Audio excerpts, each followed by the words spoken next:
I'd been sitting at my kitchen table for what felt like hours, watching the rain streak down the window, listening to the coffee maker gurgle its last drops into the pot. The house had been quiet for 3 years now, ever since Martha passed. You'd think I'd get used to it, but some mornings the silence still pressed against my ears like water at the bottom of a deep pool. My daughter Rebecca had called the night before. That should have been my first clue that something was off. She hadn't called just to talk in months, not since her real estate development company started having what she called cash flow issues. But last night, her voice had been different. Bright. Almost too cheerful. "Dad, I'm making dinner for you this Sunday. Your favorite. Pot roast with those little potatoes you like." She'd paused, and I could hear traffic in the background. "I know I've been distant. I want to make it up to you. Tyler's been telling me I need to spend more time with family."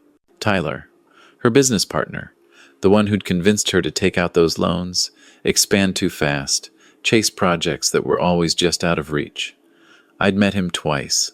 Both times, his handshake had been too firm, his smile too white, his eyes too busy calculating. I'd accepted the invitation because I wanted to believe my daughter still cared, because I was lonely enough to ignore the small voice in my head that said this felt wrong.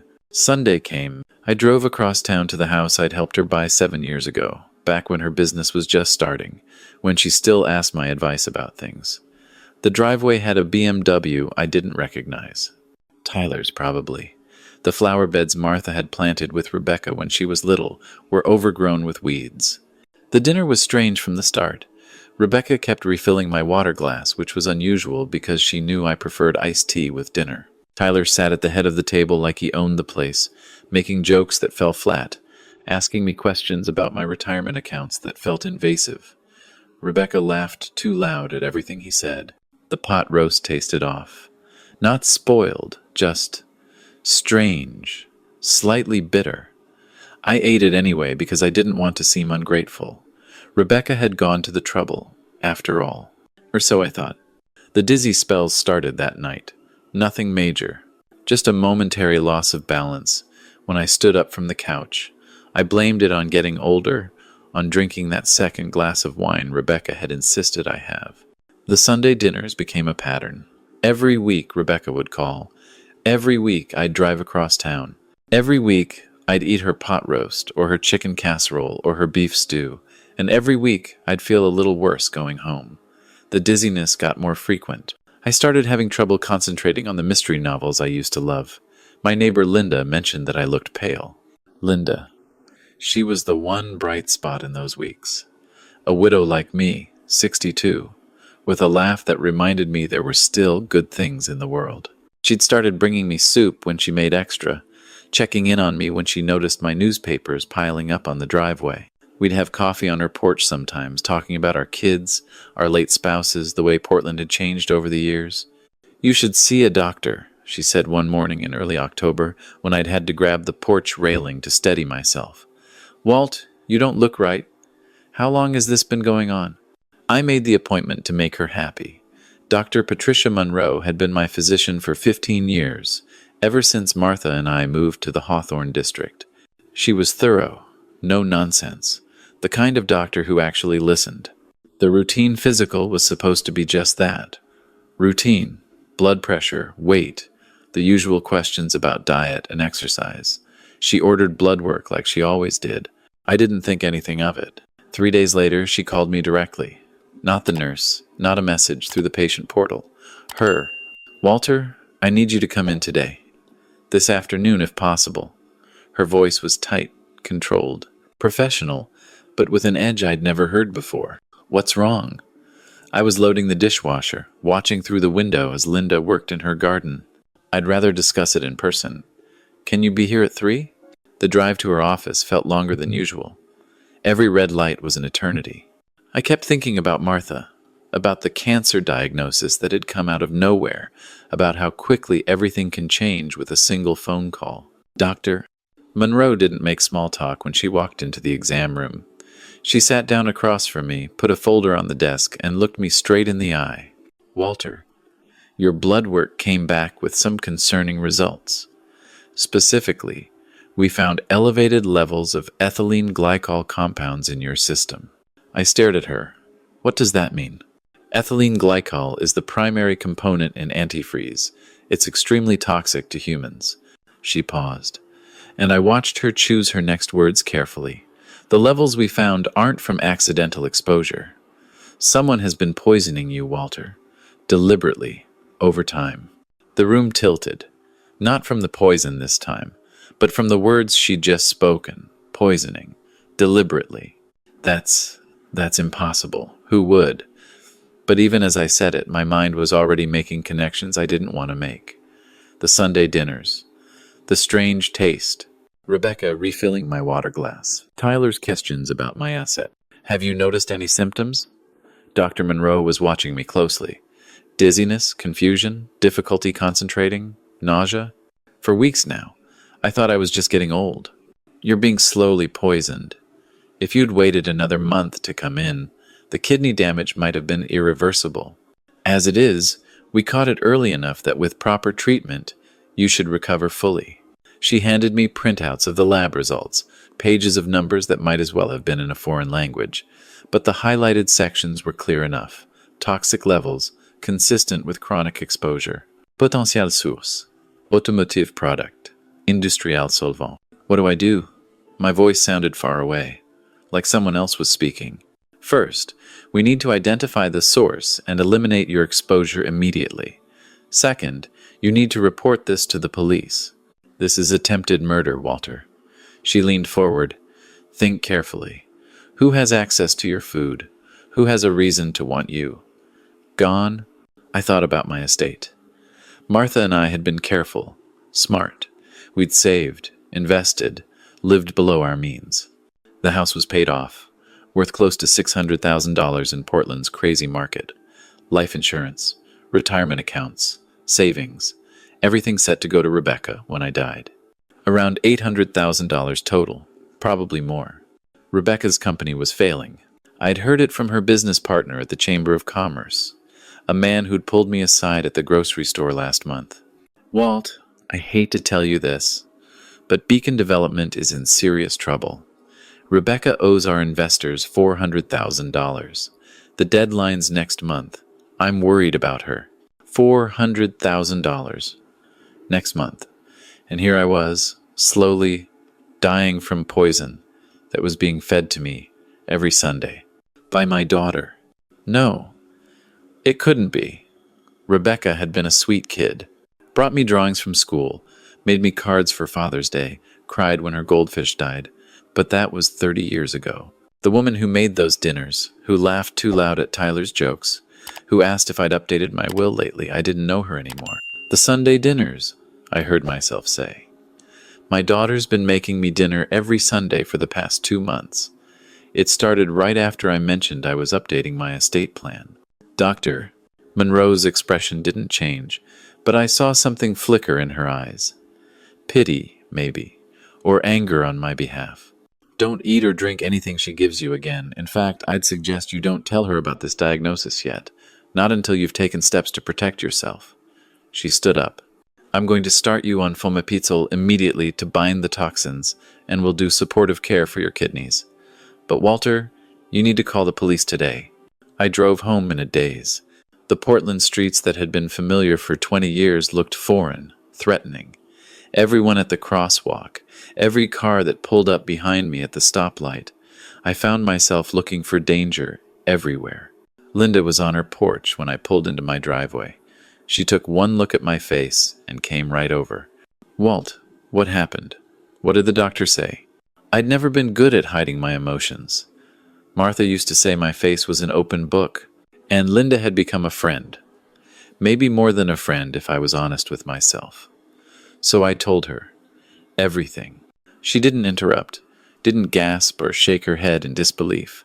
She just listened, her hand steady on my arm, her presence solid and real in a world that had suddenly become nightmarish. When I finished, she was quiet for a long moment. Then, we need to call the police right now. And you need a lawyer. A good one. She's my daughter, Linda. What kind of father has his own child arrested? The kind who wants to stay alive. Her voice was sharp, almost angry. Walt, she's trying to kill you. For money. That person isn't the little girl you raised. I don't know what happened to her, but you don't owe her your life. She was right. I knew she was right. But knowing it and accepting it were two different things. I called James Sullivan, an attorney who'd handled Martha's estate. He told me to come in immediately. Don't pass go. Don't collect $200. His office was in the Pearl District, all glass and steel, the kind of place that charged $400 an hour. I didn't care. He listened to my story, read the medical reports, and leaned back in his chair. This is serious, Walter. Attempted murder, likely premeditated given the timeline. But before you go to the police, we need to gather more evidence. Right now, it's medical evidence that you were poisoned, but we need proof of how and by whom. You mean prove it was Rebecca? I mean build a case that will stand up in court. Because once you make this accusation, there's no taking it back. Your relationship with your daughter will be over, one way or another. He gave me the name of a private investigator, Michael Porter. Former police detective, now did private work, specialized in domestic cases, family disputes. The kind of things that made me sick to think about. Michael Porter looked exactly like I expected a private investigator to look. Weathered face, tired eyes, handshake, that meant business. We met at a coffee shop in Selwood, away from my neighborhood. I need you to tell me everything, he said. Start from the beginning. So I did. The phone calls, the dinners, Rebecca's financial troubles, Tyler's questions, my symptoms, the diagnosis. He took notes in a small leather notebook, occasionally asking questions that I hadn't thought about. Does Rebecca have a key to your house? Yes. From years ago. Has anything seemed disturbed? Food containers moved? Medicine bottles tampered with? I thought about it. I don't know. I live alone. I don't always notice if things are in a different spot. We're going to change your locks today. And we're going to set up cameras. Small ones, hidden, in your kitchen, your garage, near your front and back doors. He closed the notebook.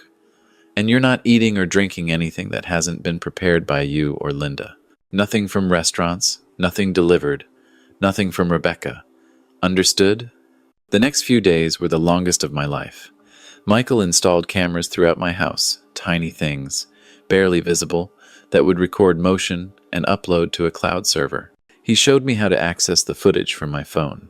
Now we wait, he said. She'll try again. They always do. Rebecca called Wednesday night.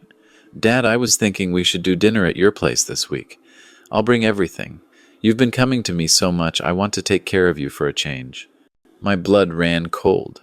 She wanted to come to my house, to my kitchen. That sounds great, sweetheart, I heard myself say. Sunday at 6? Perfect. Oh, and don't worry about prepping anything. I'll handle it all. Just relax. After I hung up, I sat staring at my phone. Michael had said she'd try again. Now I had to let her. Sunday afternoon, I drove to Linda's house and stayed there. She made me sandwiches, coffee, fussed over me like I was fragile glass. Maybe I was. Are you sure about this? She asked for the 10th time. Just letting her walk into your house? The cameras are running. The doors are locked. She'll have to use her key. Michael says if we catch her tampering with food or adding something to my medicine bottles, we'll have her on video. That's evidence the police can use. We watched the camera feed from Linda's iPad. At 4:30, Rebecca's car pulled into my driveway. She sat there for a moment, looking at the house. Then Tyler got out of the passenger side. Of course he was with her. He'd been there from the start, probably pushing her, planning it, maybe even doing the actual poisoning while Rebecca convinced herself she was just helping her business partner with a difficult situation. Rebecca used her key. The front door opened. They both came inside, carrying grocery bags. That's breaking and entering, Linda said. You didn't give her permission to come in when you weren't there. On the camera, I watched my daughter move through the house I'd raised her in. The house where Martha had taught her to bake cookies, where we'd celebrated her graduation, where she'd cried on my shoulder when her first serious boyfriend broke her heart. She went straight to the kitchen. Tyler stood watch near the living room. Rebecca pulled something from her purse, a small bottle, brown glass like prescription medications come in. She opened my refrigerator, took out the orange juice I kept there, and poured maybe a tablespoon of clear liquid into it. The camera caught everything. Her face focused and calm. Tyler checking his watch. her putting the bottle back in her purse, them arranging the groceries they'd brought, staging them like they'd just arrived. Then she opened the cupboard where I kept my vitamins and medications. She pulled down my blood pressure medicine, opened the bottle, and did something I couldn't quite see from the camera angle. When she put it back, Tyler was already heading for the door. They left. Locked up behind them, Rebecca checked her phone, typed something, and smiled. 30 seconds later, my phone buzzed. A text from Rebecca. Just got to your place. Door was locked, so I let myself in. Setting everything up now. Can't wait to see you. .com. Linda looked at me. She just lied. While the camera footage showed her leaving. She's setting up an alibi, I said, making it look like she just arrived when she's already been here and poisoned my food. Michael Porter called 5 minutes later. He'd been monitoring the camera feed remotely. Don't go home yet. Give me 30 minutes to make copies of everything and get it to the police. Then I'm calling this in. You're going to need to give a statement tonight. The police came to Linda's house. 2 detectives, a man and a woman, badges and serious faces. They watched the videos, looked at my medical records, took my statement. I had to explain how I knew my daughter was poisoning me, had to watch their faces remain professionally neutral while inside I was dying a different kind of death. Mr. Hayes, do you understand that if we arrest her, you'll likely never have a relationship with your daughter again? The female detective asked. I understand that if you don't arrest her, I won't be alive to have a relationship with anyone. They arrested Rebecca at my house, where she was still setting up the dinner she'd claimed she just arrived to prepare. They arrested Tyler at the same time. Both were charged with attempted murder, conspiracy, and breaking and entering. The prosecutor was a young woman named Sarah Kim, sharp and efficient. She laid out the case in her office 3 days later. The medical evidence, the camera footage, the financial motive, testimony from Rebecca's business partners about the debt. She had Rebecca's phone records showing searches for untraceable poisons in time until ethylene glycol kills. She researched it, Sarah said, planned it, started with small doses to make it look like natural decline. The dinners were cover, but she couldn't wait. She needed you dead before the investor deadline. That's why she broke into your house to accelerate the poisoning. Rebecca's attorney tried to negotiate. She'd plead to lesser charges, pay restitution, claim emotional distress from her business failures. The prosecutor offered a deal. 15 years, eligible for parole in 10. The trial didn't last long. The evidence was too strong, the video too clear. The jury deliberated for 3 hours. Guilty on all counts. Tyler got the same sentence they'd been planning it together. Text messages proved it. At sentencing, Rebecca cried, asked if she could speak to me. The judge allowed it. Dad, I'm so sorry. I didn't want to hurt you. Everything was falling apart. The business, Tyler kept saying we had no choice, and I was so scared. I love you. Please forgive me. I sat in the courtroom, Linda beside me, and looked at the daughter I no longer recognized. The judge was waiting for me to respond. You poisoned me, I said finally. For months. Watched me get sicker and sicker. Smiled while you fed me food that was killing me. I stood up. I don't know who you are anymore. But you're not my daughter. She sobbed harder. Tyler stared at the floor. The judge sentenced them both to 15 years. That night, Linda made me dinner at her place. Real food, made by hands I trusted. We ate slowly, not saying much. What was there to say? What happens now? She asked finally. I don't know. I update my will, make sure Rebecca can't touch anything, even if I die tomorrow. I keep going to Dr. Monroe until my kidneys are back to normal. I try to figure out how to sleep through the night again. And us? I looked at her, really looked at her. She'd stood by me through this nightmare, never wavered, never made me feel weak for grieving a daughter who'd tried to kill me. I'd like there to be an us, I said. If you're willing. She smiled. It was the first real smile I'd seen from anyone in weeks. Rebecca wrote me letters from prison, long ones, explaining, apologizing, begging. They came every week for months. I put them in a drawer in my garage, unopened. Linda suggested I read them, find closure. But I didn't need closure from Rebecca. I needed peace from her. On what would have been Martha's 65th birthday, I took all the letters to the fireplace. Linda sat beside me while I burned them, one by one, watching the paper curl and blacken. When the last one turned to ash, she took my hand. "Do you feel any different?" she asked. "Yeah," I said. "I feel free." We sold my house 6 months later. Too many memories, too much poison soaked into the walls. Linda and I bought a small place together in Lake Oswego, near the water, with a garden where we plant vegetables and flowers. Every morning we have coffee on the deck, watching the sun come up over the lake. I never visited Rebecca in prison, never answered her letters or calls. My attorney told me she asks about me every time she talks to him. Wants to know if I'm okay, if I've forgiven her, if there's any chance we could rebuild our relationship when she gets out. I told him to tell her I'm fine, that I'm happy, that I've moved on. Because I have. The poison left my system months ago. The relationship with my daughter, if you could even call it that anymore, took longer to purge. But eventually I realized that holding on to the pain, the betrayal, the what-ifs, was just another kind of poison. One I was giving myself. Linda and I got married last spring. Small ceremony, just a few friends, her kids, and their families. My side of the church was noticeably emptier. But that's okay. Family isn't always blood. Sometimes it's the people who show up when your blood is trying to kill you. Sometimes it's the neighbor who brings you soup and saves your life, just by paying attention. Sometimes it's choosing to live, even when the people who are supposed to love you most want you dead. I'm 70 next month. Linda's planning a party. She says we have a lot of years left to celebrate, and she's not going to let me waste a single one looking backward. She's right.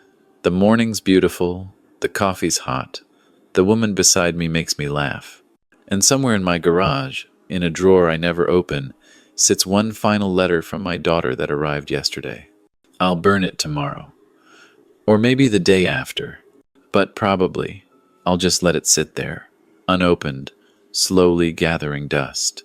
A reminder that you don't need closure to move forward. You just need to decide that moving forward is more important than looking back. The poison's gone. The poisoner's gone. And I'm still here, drinking coffee with my wife, watching the light dance across the water, grateful for every ordinary morning I almost didn't get to see.